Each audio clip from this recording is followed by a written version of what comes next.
السلام علیکم ورحمۃ اللہ وبرکاتہ۔ موضوعاتی وظائف کے معزز سامعین کرام، آج کی جو حدیث ہے وہ یتیموں کو خیرات دینا کے متعلق ہے کہ یتیموں کو خیرات دینا بہت ہی ثواب کا کام ہے۔ سیدنا ابو سعید خدری رضی اللہ تعالی عنہ بیان کرتے ہیں کہ ایک دن رسول اللہ صلی اللہ علیہ وآلہ وسلم منبر پر بیٹھے ہوئے اور ہم لوگ آپ صلی اللہ علیہ وآلہ وسلم کے ارد گرد بیٹھ گئے۔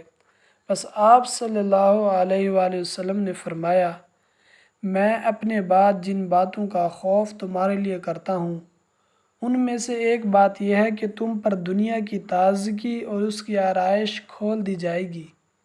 تو ایک شخص نے عرض کی کہ یا رسول اللہ صلی اللہ علیہ وآلہ وسلم، مال کی زیادتی سے کیا خرابی ہوگی؟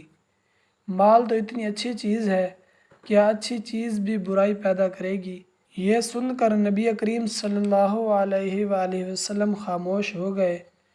تو اس سے کہا گیا کہ تجھے کیا ہو گیا ہے کہ تو نبی کریم صلی اللہ علیہ وآلہ وسلم سے گفتگو کرتا ہے، حالانکہ آپ صلی اللہ علیہ وآلہ وسلم تجھ سے کلام نہیں فرماتے۔ پھر ہم کو یہ خیال ہوا کہ آپ صلی اللہ علیہ وآلہ وسلم پر وحی اتر رہی ہے، اس لیے آپ صلی اللہ علیہ وآلہ وسلم نے سکوت فرمایا۔ چنانچہ جب وحی اتر چکی تو کہتے ہیں آپ صلی اللہ علیہ وآلہ وسلم نے اپنے چہرے سے پسینہ پوچھا اور فرمایا، سائل کہاں ہے؟ گویا کہ آپ صلی اللہ علیہ وآلہ وسلم نے اس کے سوال کو پسند فرمایا۔ بس آپ صلی اللہ علیہ وآلہ وسلم نے فرمایا، ہاں یہ صحیح ہے کہ اچھی چیز پر برائی نہیں پیدا کرتی، مگر بے موقع استعمال سے برائی پیدا ہو جاتی ہے۔ دیکھو فصل ربیع کے ساتھ ایسی گھاس بھی پیدا ہوتی ہے جو اپنے چرنے والے جانور کو مار ڈالتی ہے یا بیمار کر دیتی ہے، مگر اس سبزی کو چرنے والوں میں سے جو چر لے یہاں تک کہ جب اس کے دونوں کھوکھیں بھر جائیں تو وہ آفتاب کے سامنے ہو جائیں، پھر لید کرے اور پیشاب کرے اور اس کے بعد پھر چرے، ایک دم سے بے انتہا نہ چرتا چلا جائے تو وہ نہیں مرتا۔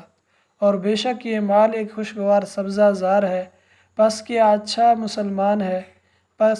اچھا مال ہے مسلمان کا کہ وہ اس میں سے مسکین کو اور یتیم کو اور مسافر کو دے، یا اسی قسم کی کوئی اور بات نبی کریم صلی اللہ علیہ وآلہ وسلم نے فرمائی۔ اور بے شک جو شخص اس مال کو ناحق لے گا وہ اس شخص کے مثل ہوگا جو کھائے اور سیر نہ ہو، اور وہ مال اس پر قیامت کے دن اس کے خلاف گواہی دے گا۔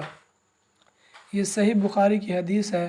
تو اللہ تعالیٰ سے دعا ہے کہ اللہ پاک ہمیں جو ہے اس پر عمل کرنے کی توفیق عطا فرمائے۔